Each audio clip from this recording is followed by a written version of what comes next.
This channel does not promote any violent, harmful, or illegal activities. All content provided by this channel is meant for an educational purpose only.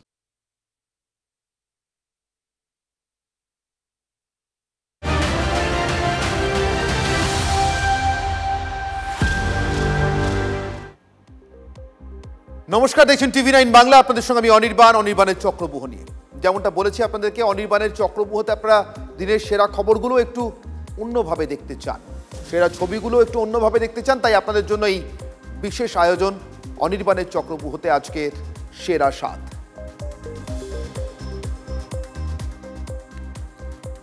আতঙ্কের আধার কেটে ফুটবে আশার আলো। মুর্শিদাবাদের হিংসা বিধ্বস্তদের আরতি শুনে আশ্বাস রাজ্যপালের। ঠিক জায়গায় বিএসএফ আরজি পৌঁছানোর প্রতিশ্রুতি। সংবিধানের প্রসঙ্গ তুলে রাজ্যের দায়িত্ব মনে করালেন বোস। মৌলবাদের বিষে বিধ্বস্তদের আকুতি, শান্তিতে বাঁচতে চাই। শমশেরগঞ্জের শান্তি কামনায় রবীন্দ্রনাথকে উদ্ধৃত করে প্রার্থনা রাজ্যপালের। বাংলার মাটি, বাংলার জল, বাংলার বায়ু, বাংলার ফল,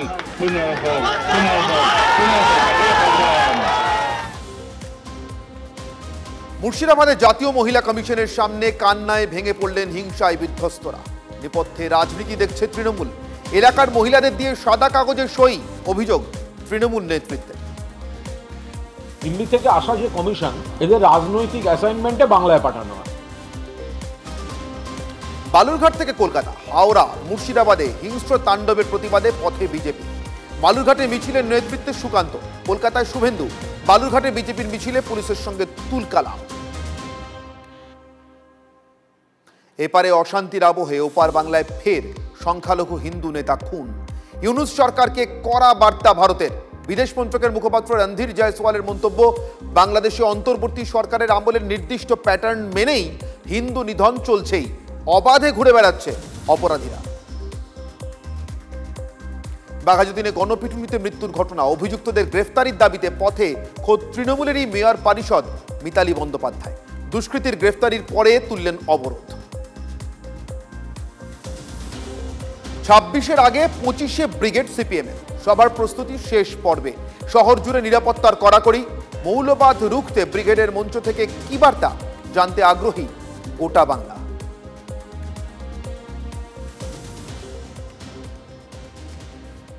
7টায় অন্যান্য দিনের মতোই আজকেও যে চক্রব্যূহের বিতর্ক নিয়ে আপনাদের জন্য এসেছি, সেখানে সত্যিই বিতর্ক করতে মন চায় না। তার কারণ যে ছবিগুলো সারাদিন দেখেছি, এখনও আপনাদেরকে দেখাবো, সেই ছবিগুলো বুক ফাটা কান্নার। আর কাদের জানেন? কোনো রাজনৈতিক শিবিরে বিভক্ত মানুষের নয়। এরা কাকে ভোট দিয়েছেন আগের নির্বাচনে, সামনে কাকে দেবেন, এটা সত্যিই জানবার আপনার বিন্দুমাত্র আগ্রহ হবে না যখন আপনি একজন সাধারণ গৃহস্থ মানুষ দেখবেন এদের সংসারের সর্বস্ব মানে সর্বস্ব, বাড়িতে মাথার বালিশটা থেকে শুরু করে বাড়িতে দাওয়ায় পা দিলে একদম তুলসী মঞ্চটা পর্যন্ত, অথবা আরেকটু এগিয়ে উঠোন থেকে বাড়ির দাওয়ায় উঠলে দরজাতে কড়া নাড়বার জন্য, ঠকঠক করবার জন্য যেটা লাগে, সেইটি পর্যন্ত সর্বস্ব স্রেফ লুট হয়ে গিয়েছে অথবা পুড়িয়ে দেওয়া হয়েছে। পুড়ে আঙার এই গেরস্থালির সংসারে, যেখানে আদৌ আর সংসার নেই, সেখানে তিনি ফিরবেন কী করে, কোন ভরসায়, কিসের তাগিদে? আর তাকে নিরাপত্তার গ্যারেন্টিটাই বা কে দেবে? আজ বারবার রাজ্যপালের সফরের সময় অথবা জাতীয় মানবাধিকার কমিশন, জাতীয় মহিলা কমিশনের সফরের সময় এই প্রশ্নটাই তুলেছেন দিন আনা দিন খাওয়া মানুষগুলো।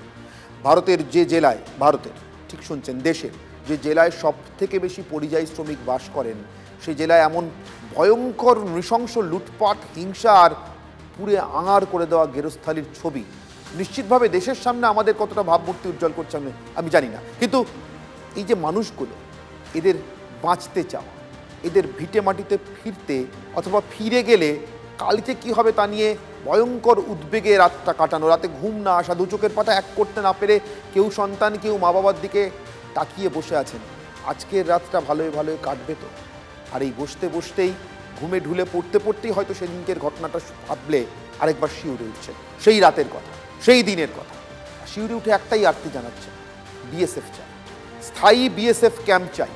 পুলিশের উপর থেকে, পুলিশ শব্দটার উপর থেকে যেন পাকাপাকিভাবে আস্থা উঠে গিয়েছে মুর্শিদাবাদের শমশেরগঞ্জ, ধুলিয়ান, এই অঞ্চলের বিস্তীর্ণ অঞ্চলের মানুষ।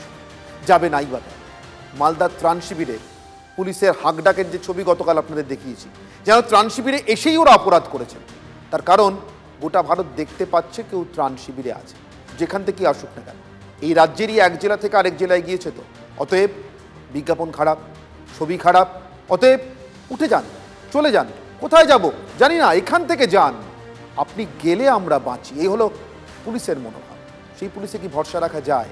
ফলে কখনো রাজ্যপালের পা জড়িয়ে, কখনো জাতীয় মানবাধিকার কমিশন, কখনো জাতীয় মহিলা কমিশনের পা জড়িয়ে, ওই খড়কুটো আঁকড়ে ধরার মতো। এদের কারোর কিন্তু সত্যি সত্যি আপনি বিশ্বাস করুন, আমি রাজ্যপালের পদকে, তার সাংবিধানিক ক্ষমতাকে একটুও অশ্রদ্ধা না করে বলছি। রাজ্যপাল 3 বছর ধরে বলে আসছেন ব্যবস্থা হবে, অ্যাকশন উইল বি টেকেন। রাজ্যপালকে আমিও অনেকবার প্রশ্ন করেছি, আমাকেও বলেছেন, আমিও জানি রাজ্যপালের কথাটা আসলে কথার কথা। আসলে অ্যাকশন যেখান থেকে হয়, শুভেন্দু অধিকারীও আজকে তাদের উদ্দেশ্যে হয়তো কিছু বলেছেন, আসবো সেসব কথায়, কিন্তু অ্যাকশন কি আদৌ হবে জানি না। বিএসএফ ক্যাম্পের দাবি কি আদৌ মিটবে জানি না।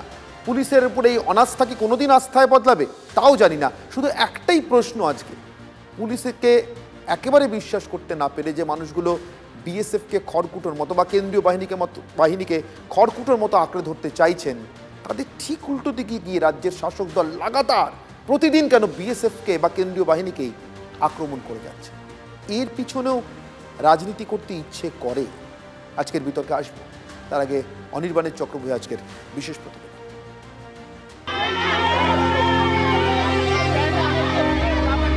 বিপদে পড়া মানুষ খড়কুটো ধরেও বাঁচতে চায়।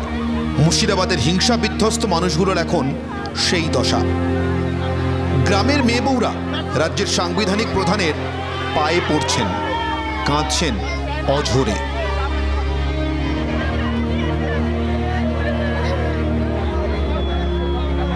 জাতীয় মহিলা কমিশনের সদস্যদের কাছে পেয়েও সেই আকুলি বিকুলি।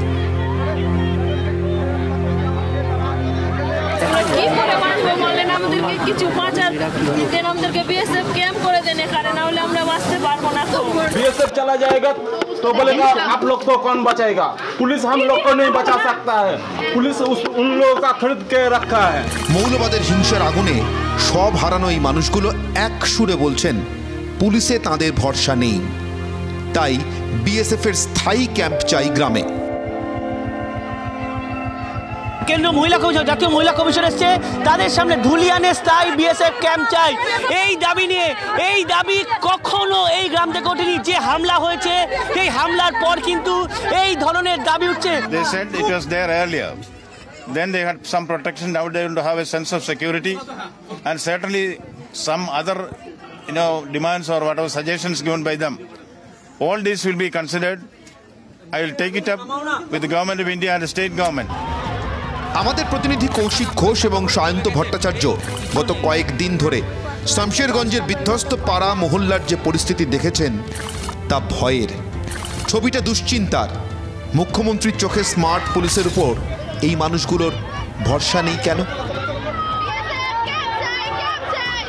বহিরাগত এসে এই এলাকার শান্তিপ্রিয় লোকের মধ্যে বিভ্রান্ত ছড়িয়ে উভয় সম্প্রদায়ের মধ্যে যে বিভেদ সৃষ্টি করেছে, তার মূল পান্ডা তারা কিন্তু এখনো পর্যন্ত গ্রেপ্তার হয়নি। আমরা সেন্ট্রাল ফোর্সকে রাখার দাবি করছি এবং এখানে চিরস্থায়ী বিএসএফ ক্যাম্প আমরা দাবি করছি। পুলিশ আসেনি, পুলিশ এখান থেকে এই ঘোষপাড়া থেকে মাত্র 100 মিটার দূরে। কি এখান থেকে আওয়াজ পাচ্ছে না? এখানকে চিৎকার চেঁচামেচি শুনতে পাচ্ছে না? সবই কিছু শুনতে পাচ্ছে, সবই জানা সত্ত্বেও করেনি।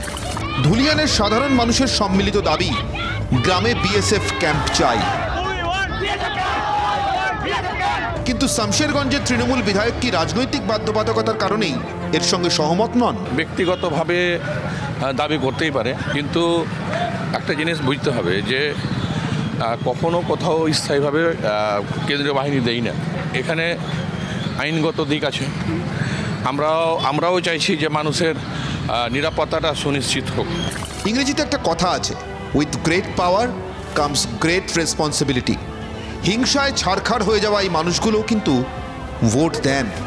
প্রশ্ন উঠছে, তাদের ভোটে যারা জনপ্রতিনিধি নির্বাচিত হলেন তারা কি নিজেদের দায়িত্ব সঠিকভাবে পালন করছেন?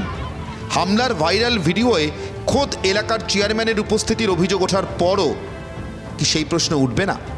এলাকায় বহিরাগতরা ঢুকছে, মৌলবাদের চাষ হচ্ছে, সে ব্যাপারে পুলিশ কিচ্ছু জানতে পারল না? এও সম্ভব? বিতর্ক শুরু। সেই বিতর্কের প্রথম প্রশ্নটা, একমাত্র প্রশ্নটা জানি আজকে অনির্বাণের চক্রব্যূহে বিতর্ক করব। যে চক্রব্যূহে আমরা আটকে রয়েছি, যে চক্রব্যূহ থেকে বেরোতে পারছি না, তা হলো এইটা। ত্রাতা বিএসএফ কেন তৃণমূলের কাছে খলনায়ক, যাকে এই সর্বস্ব হারানো গ্রামবাসীরা দলমত নির্বিশেষে ত্রাতা মনে করছে, যাদের থাকাটাই তাদের জীবনের একমাত্র গ্যারেন্টি বলে মনে করছেন, তারা তৃণমূলের কাছে খলনায়ক কেন? আমার সঙ্গে উপস্থিত যে অতিথিরা একে একে আপনাদের সঙ্গে পরিচয় করে দিই। আমার ঠিক ডান দিকে রয়েছেন বিমল শঙ্কর নন্দ, মুখপাত্র ভারতীয় জনতা পার্টির। আমার ঠিক বাঁ দিকে অনির্বাণ বন্দ্যোপাধ্যায়, তৃণমূল সমর্থক এবং আইনজীবী। আমার সঙ্গে রয়েছেন আজিজুল বিশ্বাস, অধ্যাপক আজিজুল বিশ্বাস। আজিজুলবাবু তৃণমূলকে সমর্থন করেন। এবং আমার সঙ্গে রয়েছেন আর্য ঘোষ, অভ্যন্তরীণ সুরক্ষা বিশেষজ্ঞ, এবং দীপাঞ্জন চক্রবর্তী, প্রাক্তন এনএসজি কর্তা। আমি শুরু করব আর্যবাবু আপনার কাছ থেকে, তার কারণ বিএসএফের এখানে থাকা না থাকা নিয়ে রাজনৈতিক কিছু টানাপোড়েন আছে, যেটা অবশ্যই কাম্য নয় এই ধরনের পরিস্থিতিতে। আমি সারা বছর ওই 50 কিলোমিটারের সীমানা বৃদ্ধিগুলোর মধ্যে যাচ্ছি না, জমি পাওয়া না পাওয়া এটা একদম অন্য একটা পরিস্থিতি। আমি সেখানেই আর্যবাবু আপনার কাছে জিজ্ঞাসা করব, আজকের পরিস্থিতিতে সাধারণ মানুষ এটা চাইছেন, সুরক্ষার জায়গা থেকে কি সত্যি বিএসএফের থাকাটা প্রয়োজন মুর্শিদাবাদে এখন? একদম, অ্যাবসলিউটলি। প্রথম কথা দেখুন, সবাইকে নমস্কার। আর প্রথম কথা দেখুন, এখানে একটা ব্যাপার হচ্ছে যে মুর্শিদাবাদ সংলগ্ন যে জায়গায় এই প্রবলেমটা হচ্ছে, সেই জায়গাটা বর্ডারের একদম কাছে, বাংলাদেশ বর্ডারের কাছে। এখানে ভারতের পশ্চিম দিকে যদি আমরা দেখি, সেখানে যে বর্ডার সংলগ্ন অঞ্চলগুলো, সেখানে ইনফ্যাক্ট যে সিকিউরিটি গ্রিড আছে সেটাকে পাকাপোক্ত করার জন্য অনেক ব্যবস্থা নেওয়া হয়েছে। এবং তারও উপরে আমি অন্য একটা প্ল্যাটফর্মে আমি মিনিস্ট্রি অফ ডিফেন্স, পিএমও এবং এইচএমও মানে হোম মিনিস্ট্রি সবার কাছে এটা কনসিডার করতে অনুরোধ করেছি, এবং ইন্ডিয়ান আর্মি সবার কাছে এটা আবেদন জানিয়েছি যে 3টে লেয়ারে, এই যে দেখুন সাউথ অফ পীর পাঞ্জালে জম্মু ডিভিশনে যে পাকিস্তান আসিম মুনিরের আন্ডারে যে এটা চলছে, আপনার একটা কি বলবো একটা অপারেশন চলছে, সেইটা আটকানোর জন্য 3টে লেয়ারে সিকিউরিটি করতে। ওখানে ডেন্স ফলিয়েজ আছে, মানে এক কথায় গ্রিনল্যান্ড, আর তার সঙ্গে ঘন জঙ্গল। সেই একই জিনিস আপনারা দেখবেন ত্রিপুরাতে, যেখানে রাইফেল কারার ঘটনাটা ঘটেছিল, সেইখানে ওই রকমই জঙ্গল আছে, এবং এই বাংলাদেশ বর্ডারে ঠিক ওই রকম জায়গা আছে। তো সেইখান দিয়ে অনুপ্রবেশ এরকম পোরাস বর্ডারে ঘটে, ওই পশ্চিম দিকেও ঘটে। এবং সেই জন্য আমি ওখানে বলেছিলাম যে 3টে লেয়ারে করতে বলেছি এটা রিসেন্টলি, যেখানে আপনার 2টো লেয়ারে থাকবে যে অনগোয়িং আপনার যে এটা চলছিল, এনকাউন্টারটা চলছিল পাকিস্তানি টেররিস্টদের সঙ্গে, এবং এখনো চলছে ইনফ্যাক্ট হয়তো। তো সেইখানে সামনে একটা টিম থাকবে, তারপরে একটা টিম থাকবে, তারা কভার ফায়ার দেবে, এবং তারপরের টিমটা গ্রামগুলোকে সারাউন্ড করবে, কেন গ্রামেতে লোকাল যারা তারা এদেরকে আশ্রয় দিচ্ছে। আমি যেটা আশঙ্কা করছি, আমার আশঙ্কা অনেক দিন ধরে আমি বলে আসছি যে এখানে প্রচুর জঙ্গি অনুপ্রবেশ হয়েছে, এবং ওই দিকে যেটা হয়, তারা কি করে পশ্চিম দিকে জম্মু ডিভিশনে সাউথ অফ পীর পাঞ্জালে যেটা চলছে, তারা ওই লোকালদের বাড়িতে থাকে, খায়, এবং দিনের বেলায় সাধারণ মানুষের মতন ঘুরে বেড়ায়। এবং যখন অপারেশনের ঠিক সময় আসে, ডিরেক্টিভ চলে আসে, সেইখানে আপনার ওদের উপর নির্দেশ আসে, ওরা তখন বেরিয়ে অপারেশনটা করে তারপরে আবার ওইখানে চলে যায়। কার্যত আপনার কথার সমর্থন পাচ্ছি একজন নয়, অনেক সাধারণ মানুষের কাছ থেকে, স্থানীয়দের কাছ থেকে, যারা বলছেন দিনের পর দিন ব্রেন ওয়াশ করে, মগজ ধোলাই করে এখানে এই অঞ্চলে এই পরিস্থিতি তৈরি করা হয়েছে। কিন্তু করছে কারা? মগজ ধোলাই যারা করছে তারা কিন্তু স্থানীয় নয়, স্থানীয়রাই বলছেন মগজ ধোলাই করতে বাইরে থেকে লোক আসছে। এই বাইরে মানে কি শুধু বাংলাদেশ? এই বাইরে মানে কি অন্য রাজ্য?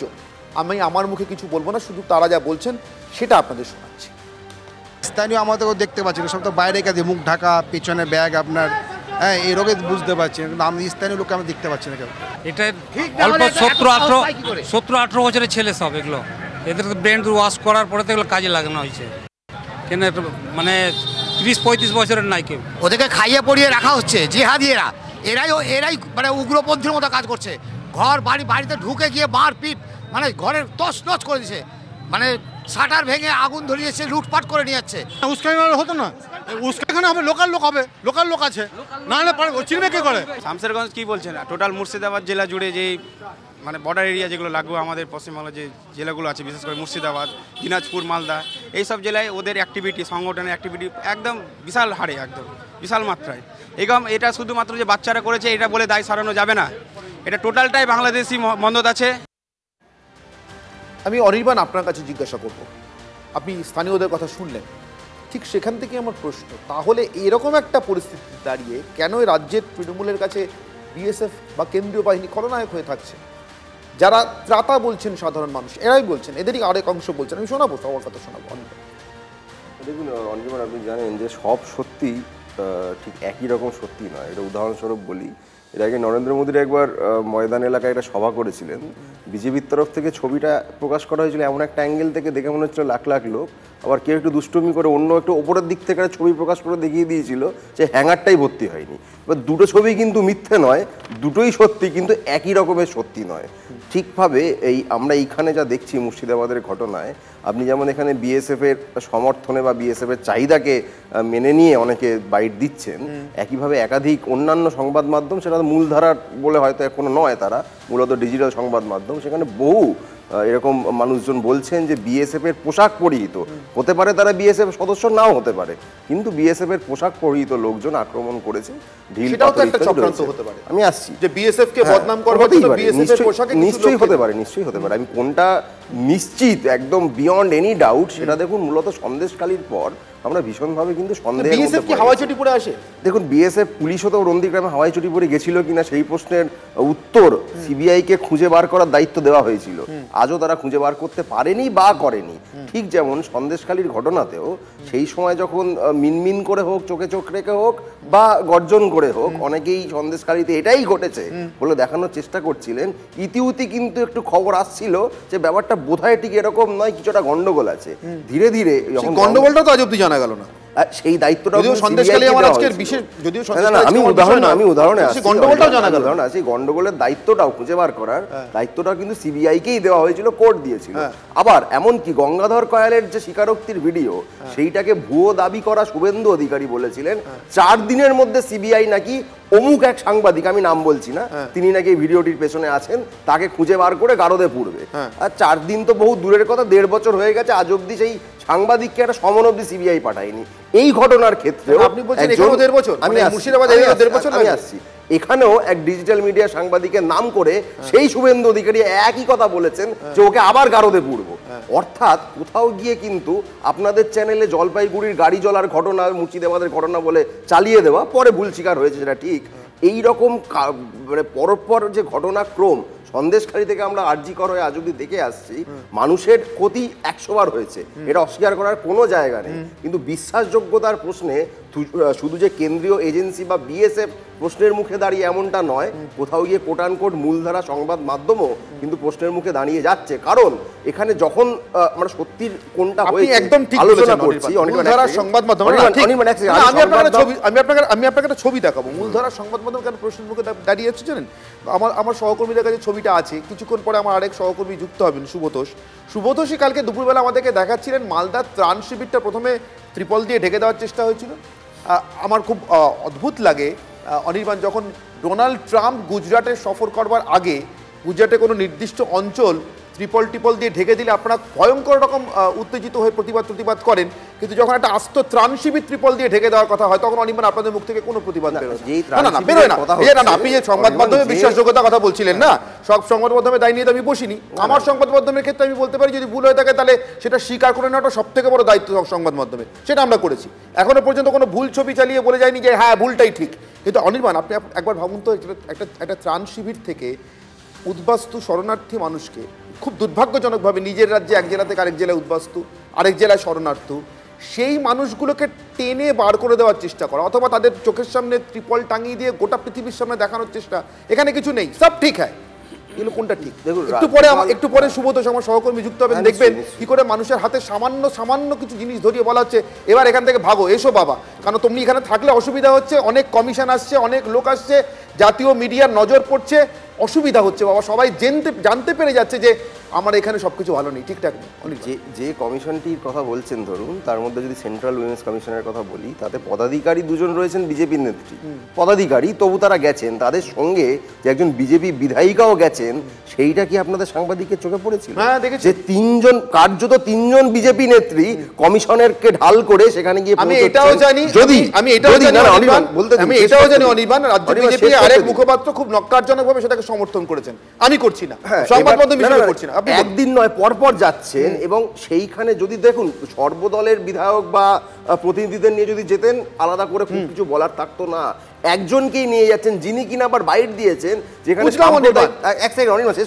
শেষ করতে দিচ্ছি, কিন্তু আমাকে আপনি একটা কথা বলুন, একজন বিজেপি বিধায়ক ওর সঙ্গে ঘুরছেন কিনা জাতীয় মানবাধিকার কমিশন বা মহিলা কমিশনের সঙ্গে, তার সঙ্গে এই মানুষগুলোর দাবি, আমি দাবিগুলোকে কোনোটাই খারাপ হয়ে যায়, ভুল হয়ে যায়, মিথ্যে হয়ে যায়। আমি যেইখানে সমস্যাটা আমার হচ্ছে যে আমি এখানে কতটা বিশ্বাস করতে পারবো সেটা আপনি বলতে পারেন যে আপনার সমস্যা, বলতেই পারেন। সন্দেশখালীতে যখন আমি দেখছিলাম যে মহিলাদের উপর অত্যাচারের অভিযোগ, কারণটা শুনে নিন। অভিযোগ আপনাদের মানে এই চ্যানেলে, তখন আপনি এখানে ছিলেন না, এই চ্যানেলে আমি বারবার বলেছিলাম অভিযুক্ত যে হোক না কেন মহিলাদের অভিযোগকে সর্বাধিক গুরুত্ব দিতে হবে।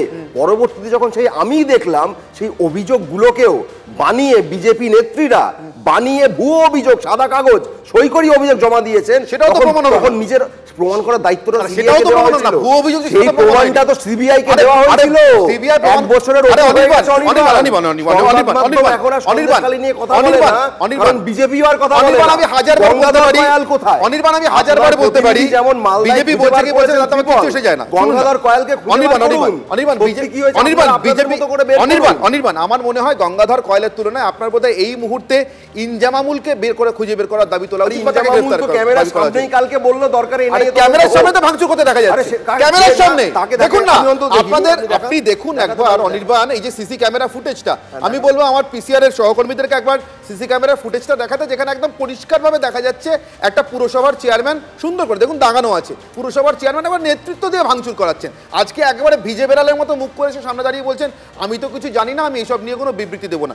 আমার মনে হয় সন্দেশখালীর পিছনে লুকোনোর চেষ্টা না করাই ভালো। অনির্বাণ আমি জানি ত্রিপল, সন্দেশখালী এগুলো ঢাকা করলে ভালো। আমি বিমল শঙ্কর কিছু নেই, বিমল শঙ্কর কালো হয়ে গেছে অনির্বাণ ওয়ান টু ওয়ান তারা এখন লুকানোর চেষ্টা করছে। অনির্বাণ ওয়ান টু ওয়ান না, বিমল শঙ্কর নন্দকাচার্য। বিমল শঙ্কর বাবু আপনার কি মনে হয় যে বিএসএফ আবার শুধু বিএসএফ নয়, কেন্দ্রীয় বাহিনী, অনেকে বিএসএফ এর নাম জানেন, অনেকে জানেন না, কেন্দ্রীয় বাহিনী বলছেন, কেউ বিএসএফ বলছে নির্দিষ্ট করে, যারা ত্রাতা, এবং রাজ্য সরকারও এই শেষ ইয়েতে শুনানি তো কল্যাণ বন্দ্যোপাধ্যায় বলেছেন আমাদের কোনো অ্যালার্জি নেই কেন্দ্রীয় বাহিনীতে, তাহলে তাদেরকে নিয়ে এত ভয়ঙ্কর রাজনৈতিক অপোজিশন কেন?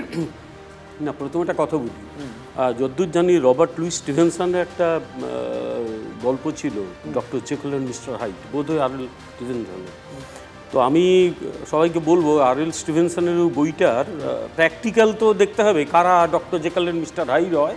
ইউজুয়ালি তৃণমূল বা তৃণমূলের হয়ে যারা বলতে আসে তাদের কথাগুলো শুনে নিতে, তারা বাইরে নিশ্চয়ই খুব ভদ্র তারা, কিন্তু এই চ্যানেলে বসে এই ধরনের কথাবার্তা যেগুলো মানুষের খুব কষ্টের কারণ হয়, মানে এই একটা ক্রিমিনাল সরকার, তারা মানুষের জীবন সম্পত্তি রক্ষা করতে পারেনি, সেই ক্রিমিনালদের সাপোর্ট করে কিভাবে কথা বলতে হয়, ডক্টর জেকিল মিস্টার হাইডের প্র্যাকটিক্যাল এগুলো তোমাদের এই চ্যানেলগুলোতে আমি বলবোই রেখে দিতে চাই, এগুলো পরে কাজে লাগবে। এবার একটা কথা বলি, বিএসএফের প্রতি এদের বড্ড অ্যালার্জি। বিএসএফের প্রতি অ্যালার্জি তো আজকের নয়, তো এদের যা কিছু কেন্দ্রের গুরুত্বপূর্ণ সংস্থা তার প্রতি অ্যালার্জি। আমি তোমাকে একটা উদাহরণ দিচ্ছি, 2014 সালের 2 অক্টোবর বর্ধমানে খাগড়াগড়ে ব্লাস্ট হলো, এই রাজ্যের মুখ্যমন্ত্রীর কি প্রেস স্টেটমেন্ট ছিল একটু দেখিয়ে দাও তো, এটা করেছে। এবং তারপরে সেই কথাটাকে পাকিস্তানের বিভিন্ন সংবাদপত্রে ফলাও করে ছাপা হয়েছিল যে দেখো রে বাপু, তো ভারত থেকে বারবার আইএসআই এর দিকে নজর দেয়, ভারতের একটি অঙ্গরাজ্যের প্রধানমন্ত্রী রয়ের দিকে নজর দিচ্ছে, রয়ের দিকে আঙুল তুলছেন। এবং তারপর যখন খাগড়াগড় ব্লাস্টে বাংলাদেশের ওই বাংলা ভাই ইত্যাদি ইত্যাদি বিভিন্ন জেএমবি ভয়ঙ্কর জঙ্গি গোষ্ঠীর প্রমাণ পাওয়া গেল, তখন কিন্তু আর ক্ষমা চাওয়ার কোনো প্রশ্ন নেই। এখনও তাকে সমর্থন করার লোক তুমি এই চ্যানেলেই এসে পেয়ে যাবে, বিভিন্ন চ্যানেল দেখবে সমর্থন করা পেয়ে যাবে। এরা হচ্ছে ডক্টর জেকিল আর মিস্টার হাইড, কখন জেকিল কখন হাইড আমি বলতে পারবো না। তো আজকে বিএসএফের প্রতি রাগ হবেই, তার কারণ হচ্ছে মানুষের এই রাজ্যের সরকারের প্রতি যদি আস্থা চলে যায়, হ্যাঁ হয়তো কিছু মানুষের আস্থা আছে যারা গুন্ডামি করে, যারা হিন্দুদের মেরে তাড়ায়, এই সমস্ত ক্রিমিনাল লোকগুলো সে নাকি নাকি এলানের জং দেখে মোদির বিরুদ্ধে জং করতে চেয়েছিল। এবারে সাধারণ মানুষের মোদির তো গিয়ে জং কেন, দিল্লি ঢোকার আগেই হয়তো রাস্তায় ফেলে দেবে, ওই জন্য এখানেই জং করতে গেছে সাধারণ মানুষের কাছে, কারণ এই সরকারটা তার সরকার, ফলে এখানে সাধারণ হিন্দুদের বিরুদ্ধে জং চলছে, লাঠি নিয়ে বেরিয়ে পড়েছে। আসলে এটা এই সিচুয়েশনটা কি জানো তো, এই হবস বলে একজন বিশিষ্ট রাষ্ট্রবিজ্ঞানী একটা বই লিখেছিলেন লেভিয়াথান 1651 সালে, অর্থাৎ যেখানে উনি বলেছিলেন এমন একটা সিচুয়েশন আসতে পারে যেখানে প্রশাসন নেই, কিছু নেই, সেই রকম সিচুয়েশনে সকলের বিরুদ্ধে সকলের যুদ্ধ লেগে যেতে পারে। এই সরকারটা একটা হবসিয়ান সিচুয়েশন তৈরি করে ফেলেছে। তার কারণ এই সরকারটার, আমি যে কথাটা বারবার বলে আসছি কনক্লুশনে সেই কথাটা বলবো, একদল অযোগ্য অপদার্থের হাতে এই রাজ্যের প্রশাসন চলে গেছে। একদল, জাস্ট লাস্ট লাইনটা শেষ করতে দাও, একদল ক্রিমিনাল মাইন্ডসেটের লোক যারা, তাদের হাতে এই সমস্ত সিস্টেমটা চলে গেছে, এবং আরো খারাপ লোক যারা এই বিভিন্ন মিডিয়াতে এসে তাদের সমর্থনে কথা বলে। এই ভয়ঙ্কর লোকগুলোর হাত থেকে বাঁচতে হবে, না বাঁচলে পশ্চিম বাংলার সমূহ বিপদ। অনির্বাণ হাত তুলছেন, আমি নিশ্চিতভাবে সময় দেবো। আমি ইনজাম আমল অর্থাৎ ধুলিয়ান পুরসভার সেই চেয়ারম্যান যিনি নাকি মানুষকে উত্তেজিত করেছিলেন, এলানের জঙ্গের হুঙ্কার দিয়েছিলেন, শোনা গিয়েছিল। আমরা দায়িত্বশীল সংবাদ মাধ্যম হিসেবে তার কাছেই প্রশ্ন করেছিলাম, কারণ এটা আমাদের সাংবাদিকতার লেসনের মধ্যে পড়ে। প্রথম দিন থেকে শেখানো হয় বাইট কাউন্টার বাইট, অর্থাৎ তার বিরুদ্ধে অভিযোগ উঠলে যার বিরুদ্ধে অভিযোগ তার কাছ থেকেও জিজ্ঞাসা করো তিনি এই অভিযোগ সম্পর্কে কি বলতে চান। তো কি বললেন, দুবার দুরকম উত্তর দিলেন ইনজাম আমল আজকেই একই দিনে। প্রথমে উত্তরই দিতে চাইলেন না, মানে আমি কিছু বলবো না, তারপরে উত্তর দিলেন। এই দুটোর কোনটা আপনাদের বিশ্বাস হয় দেখুন তো। অনেকেই বলছেন যে আপনি ছিলেন, আপনি চলে যাওয়ার পরে আরো বেড়েছে। আমি কোনো বিবৃতি বলবেন, আমি কোনো বিবৃতি দেব না, আমি কোনো বিবৃতি দেব না। এই ঘটনায় যারাই ঘটেছে আমি তদন্ত চাই, এনআই দিয়ে তদন্ত হোক। ভারতবর্ষের সবথেকে বড় সংস্থা হলো এনআই, যারা অপরাধী তাদেরকে এনআই দিয়ে গ্রেপ্তার করা হোক, অপরাধীদেরকে শাস্তি দেওয়া হোক। পুলিশ কেন করবে না? এই ভিডিওটা নিয়ে কিছু মিডিয়া আমাকে বদনাম করে কালিমালিপ্ত করতে চাইছে, এই ভিডিওকে বিকৃত করে আমাকে বদনাম করার চেষ্টা করছে। আমি এখানেই ছোট থেকে মানুষ হয়েছি, চলাফেরা করেছি, আমার কি ধরনের মেন্টালিটি আমার ধুলিয়ানবাসী জানে। কি ধরনের মেন্টালিটি ধুলিয়ানবাসী নিশ্চয়ই জানে, কিন্তু তারপরেও ধুলিয়ানবাসী তো বলছেন, সেদিনকে আপনাকে দেখা গিয়েছিল ইনজাম আমল, সেই বাইটগুলো তো আমাদের কাছে আছে। যাই হোক, আপনি প্রথমে কিছুই বলবো না, তারপরে বিকৃত সব কিছু মিলিয়ে কীভাবে একটা বিকৃত উত্তর দিলেন বুঝতে পারলাম না। এই উত্তরের বিশ্বাসযোগ্যতা আদৌ আছে কিনা সেটাও বুঝতে পারলাম না। সমাজ মাধ্যমে আমি আপনাদের কাছে প্রশ্ন করেছিলাম, ফেসবুক, ইউটিউব, এক্স হ্যান্ডেল এবং হোয়াটসঅ্যাপ চ্যানেলে। আমার আজকের জনমতের প্রশ্ন ছিল, শান্তি ফেরাতে বাংলায় কেন্দ্রীয় বাহিনী ভরসা। কি উত্তর দিয়েছেন আপনারা, কত শতাংশে কোন দিকে উত্তর দিয়েছেন সেটা জানাবো। একটা ছোট্ট বিরতির সময় আছে, বিরতির পর দীপাঞ্জন বাবু এবং আজিজুল বাবু দুজনের বক্তব্য শোনা বাকি আছে। বিশেষ করে বিএসএফকে বা কেন্দ্রীয় বাহিনীকে নিয়ে যখন এত সমস্ত বিতর্কটা নড়াচড়া হচ্ছে রাজনৈতিকভাবে, সুরক্ষার জায়গায় আমি আবার পৌঁছতে চাই। কেন প্রয়োজন বিএসএফ, আদৌ প্রয়োজন কিনা আপনাদের জনমত দেখাবো আপনারা কিভাবে কত শতাংশে কি রায় দিলেন কেন্দ্রীয় বাহিনী থাকা না থাকা নিয়ে। তার আগে আমি আপনাদের দুটি শিশুর বক্তব্য শোনাই। আন্তর্জাতিক কনভেনশন মেনে এবং দেশের আইন মেনে আমি এই শিশুদের মুখ সামনে আনতে পারছি না, কিন্তু খুব দায়িত্ব নিয়ে বলতে পারি, যদি কোনো এজেন্সি আমাদের কাছে চান নিশ্চিতভাবে র ফুটেজটাও আমরা দিয়ে দেওয়ার জন্য প্রস্তুত। আপনারা দেখে নিতে পারবেন ওই অঞ্চলের ওই এলাকার শিশু কিনা, কিন্তু আমাকে মুখ ঢেকেই দেখাতে হবে সাংবাদিকতার বেসিকটুকু মেনে। কি বলছেন ওরা সেদিনকের ঘটনা সম্পর্কে শুনুন, যেদিন ওদের সব ছেড়ে পালাতে হয়েছে ওদের মতো। কিছু নেই বাড়িতে, বইতে সব পড়ে আছে, পরীক্ষা দিতে পাইনি। পরীক্ষা দিতে পারিসনি? না। বাড়ি লুট করেছে, তারপরে আমরাকে মারধর করেছে, ইট পাথর যা পাচ্ছে সব নিয়ে চালাচ্ছে, আমাদের ঠিক ছেলে বম পিস্তল নিয়ে দৌড়ছে। আমি দীপাঞ্জন বাবুর কাছে যাব। দীপাঞ্জন বাবু, দেখুন আজ থেকে বেশ কয়েক বছর আগে আয়লান কুর্দির ছবি দেখে গোটা বিশ্ব উদ্বেল হয়েছিল, কিন্তু আমরা ভারতবাসীরা এবং বিশেষ করে বাঙালিরা যারা আন্তর্জাতিক সমস্ত বিষয়ে উদ্বেল হই, তারা বোধহয় এটা ভাবতেও পারেনি যে আমার জেলাতে, আমার রাজ্যে একটি জেলার শিশুরা এক রাতে সমস্ত কিছু ফেলে পালাতে বাধ্য হবে এবং অন্য কোনো একটি ত্রাণ শিবিরে আশ্রয় নিয়ে সে রাতের ভয়ঙ্কর বর্ণনা দিতে বাধ্য হবে। ভাগ্যিস এদের মধ্যে কেউ পড়ার জোরে বলতে হবে আয়লান কুর্দি হয়ে যায়নি। কিন্তু এরকম একটা পরিস্থিতিতে বিএসএফ, এটা কি একটা রাজনৈতিক বিতণ্ডার বিষয়, নাকি বিএসএফ বা কেন্দ্রীয় বাহিনী যে নামেই ডাকি যাদেরকেই চাই তাদের থাকাটা আমাদের জন্য জরুরি, সুরক্ষার জন্য জরুরি। দেখো অনির্বাণ, আমি এই বিতর্ক শুনছিলাম, বিভিন্ন বক্তব্য, ওই ডক্টর জেকিল মিস্টার হাইডদের বক্তব্য। আমি খুব কনফিউজ হয়ে গেছিলাম যে মানে আমরা কি আজকে সন্দেশখালী নিয়ে আলোচনা করছি না মুর্শিদাবাদ, মানে এই শামশেরগঞ্জ, ধুলিয়ান এগুলো নিয়ে আলোচনা করছি। এনিওয়ে, অনেকটা কনফিউশন দূর করে দিয়েছো তুমি। আমি একটা কথা বলি, জানো তো, আমার যেটা মনে হয় তোমার এই আসল প্রশ্নের উত্তর কোথায় জানো তো? মেহের আলীর কাছে। বাংলার মুখ্যমন্ত্রী এখন আর ডক্টর ব্যানার্জি নন, এখন উনি ক্ষুদিত পাষাণের মেহের আলী। সব ঝুট হ্যায় তফাৎ যাও, সব ঝুট হ্যায় তফাৎ যাও। তার জন্যই উনি ত্রাণ শিবিরটাকেও প্লাস্টিক দিয়ে ঢেকে রাখছেন, এবং ওনার পারিষদরা বা সাঙ্গপাঙ্গরা তারাও বলে যাচ্ছে সব ভিডিও নাকি এগুলো বিকৃত করা, ইনক্লুডিং দ্যাট ইনজামামুল কি ইসলাম, সেও বলছে বিকৃত ভিডিও ফুটেজ আছে। না দেখো, একটা কথা খুব পরিষ্কার, বিএসএফ ওখানে আসবে নিশ্চিতভাবে। আবেদন করেছিলেন শুভেন্দু অধিকারী কলকাতা হাইকোর্টে, এবং রায়টা কারা দিয়েছিল? কলকাতা হাইকোর্ট না। কলকাতা মহামান্য আদালতের বিচারপতিরা যখন রায় দিচ্ছেন যে ওখানে বিএসএফ যাবে, তার মানে তো তার একটা ভিত্তি তো রয়েছে।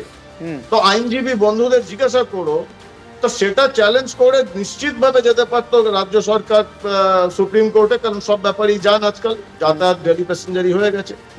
তার মানে কলকাতা মহামান্য হাইকোর্ট তারা বুঝতে পারছেন, তারা অ্যাকসেপ্ট করছেন সেই ফ্যাক্ট, রাজ্য প্রশাসন, জেলা পুলিশ, জেলার প্রশাসন তারা সাধারণ নাগরিকদের প্রাণ, মর্যাদা বা ধর্ম কোনোটারই সুরক্ষা দিতে পারছে না। এই যে তোমরা বারবার বলছো উদ্বাস্তু, আমি জানি না ভারতে ছাড়ো পৃথিবীতে এরকম উদাহরণ আছে কিনা উদ্বাস্তু কথাটা একটা রাষ্ট্র থেকে আরেকটা রাষ্ট্রে যায় মানুষ তখন যখন তাদের প্রাণ বিপন্ন। আমি তো জীবনে শুনিনি, আমি জানি না তোমার দীর্ঘ সাংবাদিক জীবনে তুমি শুনেছো কিনা এক জেলা থেকে আরেক জেলায় উদ্বাস্তু হয়ে, তার মানে সেই জেলা যদি এইরকম ভয়ঙ্কর অবস্থা যেখানে কেন্দ্রীয় বাহিনী নামাতে হয়, আমি সাধারণ মানুষের কথা ছেড়ে দিলাম, কারণ ওই মিস্টার হাইডরা এক্ষুনি চিৎকার করবেন ওই বাচ্চা টাচ্চা যাদের দেখিছে সবাই নাকি বিজেপির লোক, আমি সেখানে ছেড়ে দিলাম। কিন্তু একটি রাজ্যের একটি জেলা থেকে অন্য জেলায় চলে যাচ্ছে লোক প্রাণ বাঁচাতে, মহামান্য কলকাতা আদালত রায় দিচ্ছেন, ওখানে হুকুম দিচ্ছেন যে ওখানে বিএসএফ দরকার, নাহলে প্রাণ বাঁচানো যাবে না। এর পরেও কি তুমি দেখেছো যে ওই জেলার ডিএম বা এসপি কারোর এখান থেকে বদলি হয়েছে? হয়নি। কারণ এটা দেখো, এটা আমি তোমাদের বারবার বলেছি, আমি আবার বলছি, আমাদের আলোচনা কিন্তু আমরা মুর্শিদাবাদ, বিশেষ করে শামশেরগঞ্জ, ধুলিয়ান ওইখানে আটকে যাচ্ছে। আমি আবার বলছি সেম জিনিস তুমি কিন্তু এই বর্ডারের 8টা ডিস্ট্রিক্ট রয়েছে এবং বীরভূম, হুগলি আর হাওড়াতে পাবে। এবং এটা যে ল্যাবরেটরি টেস্ট, যে প্রশাসন নিষ্ক্রিয় থাকবে, যেটা আমি বারবার বলেছি, পুলিশ প্রশাসন অতি সক্রিয়ভাবে নিষ্ক্রিয় থাকবে, তার উদাহরণ দেখা যাচ্ছে। এই যে কদিন আমি শুনলাম আমি নিষ্ক্রিয়তার একটা ভয়ঙ্কর উদাহরণ, আমি জানি না এই উদাহরণটা শুনতে আপনার ভালো লাগবে কিনা। আপনাদের মতো যারা দেশের জন্য সেবা করে এসছেন, কোনো না কোনোভাবে উর্দি গায়ে তুলেছেন, তাদের হয়তো এখনো রক্ত ফুটতে শুরু করবে। নাগরিক হিসেবে আমারই তো করছে, বাড়িতে মা আছে, বউ আছে, বোন আছে, মেয়ে আছে, কিন্তু তবু এটা শুনতে হচ্ছে এ রাজ্যে বসে। শুনুন একবার কি বলছেন ধুলিয়ান, শামশেরগঞ্জের মহিলারা আজকে জাতীয় মহিলা কমিশনের সামনে অথবা রাজ্যপালের সামনে। কি ঘটেছিল সেদিনকে, কিভাবে ঘটেছিল? আমাদের হাতে তুলে দিতে মেয়েকে, আমরা মা হয়ে কি করে সন্তানকে ওদের হাতে তুলে দিতে পারি? আমি বলছি যে আমার প্রাণ নিয়ে নাও, তবু আমার মেয়েকে তোমরা কিছু বলিও না। আমার স্বামীটা অসুস্থ, তার জন্য আমার জমি বেচে কিছু টাকা ছিল ঘরে, তাই আমি ডাক্তার দেখাই স্বামীকে, ওটা থেকে আমি খাই, ওটা থেকে ছেলে মেয়েকে লেখাপড়া করাই, সেই টাকাটা ও নিয়েছে। আমরা কি করে বাঁচবো বলেন? আমাদেরকে কিছু বাঁচার দেন, আমাদেরকে বিএসএফ ক্যাম্প করে দেন এখানে, না হলে আমরা বাঁচতে পারবো না। তো कि जिसका घर में अच्छा लड़की है उसको खींचना चाहिए, इसको निकालो। जितना टाइम तक बीएसएफ है तब तक हम लोग सुरक्षित है। बीएसएफ चला जाएगा तो बोलेगा आप लोग को कौन बचाएगा?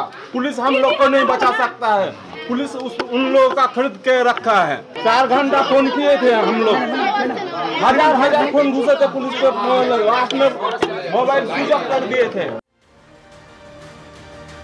আজিজুল বাবু, এর থেকে অনেক কম প্ররোচনাতে কৌরবদের রাজসভায় ভীম বলেছিলেন দুঃশাসনের বুক চিরে রক্তপান করার কথা প্রতিজ্ঞা হয়েছিল। আমাদের প্রতিজ্ঞা কি হবে, কাদের ভরসা হবে, পুলিশ না বিএসএফ? যে মুহূর্তে আলোচনা করছি সেই মুহূর্তে হিংসা কবলিত মুর্শিদাবাদের একাংশ, জঙ্গিপুর সাব ডিভিশনের ধুলিয়ান এবং শামশেরগঞ্জ, অশান্তির কোনো খবর নেই, বরং সেখানে হিন্দু মুসলিম নির্বিশেষে একটা শান্তি কমিটি গঠন করে এলাকায় যাতে শান্তি প্রতিষ্ঠিত থাকে তার মরিয়া প্রচেষ্টা চলছে এবং তার ফলে অনেকটাই পরিস্থিতি অনুকূল হয়েছে। এরপরে যে জায়গাটা আমাকে বলতে হবে সেটা হচ্ছে, দেখো এই যে বিএসএফ সীমান্ত রক্ষাও যেমন করছে, এদেশে শান্তি শৃঙ্খলা রক্ষার জন্য প্রয়োজনে তারা গঠনমূলক ভূমিকা পালন করে, সেটা নিয়ে আমার কোনো দ্বিধা বা দ্বন্দ্বের জায়গা নেই। কিন্তু যদি এই রকমের অভিযোগ উঠে আসে, আজকের একটা দৈনিক সংবাদপত্রে, আমি নাম করব না সংবাদপত্রে, যদি তুমি চাও আমি দিতে পারি, সেই সংবাদপত্রে প্রতিবেদন আকারে উঠে এসেছে গ্রাউন্ড রিপোর্ট সেখানকার হিজলতলার পলি খাতুন বা কাঞ্চনতলার আসমাউল হক বা কাঞ্চনতলার নাজমা খাতুন বা কাঞ্চনতলারই তোমার রিঙ্কু মহাদেব কিংবা 15 নম্বর ওয়ার্ডের শাহজাহান শেখ, তাদের যে বক্তব্য উঠে এসেছে দিনে এবং রাতে, যেভাবে একজন পলি খাতুনের নাম করেই বলছি যেহেতু পত্রিকায় এসেছে, সে পরিষ্কার করে বলেছে যে পোশাকে বিএসএফ কিন্তু জুতো পায়ে কিন্তু জুতো নেই, চপ্পল কথা আজকে মুখ্যমন্ত্রীর বলা হচ্ছে। পলি খাতুন নিজে বলেছেন, আজকে পত্রিকায় উঠে এসেছে। ফলে এই রকমের অভিযোগ যখন শোনা যায় তখন তো একটু মানুষের মধ্যে একটা দ্বিধাদ্বন্দ্ব কাজ করে।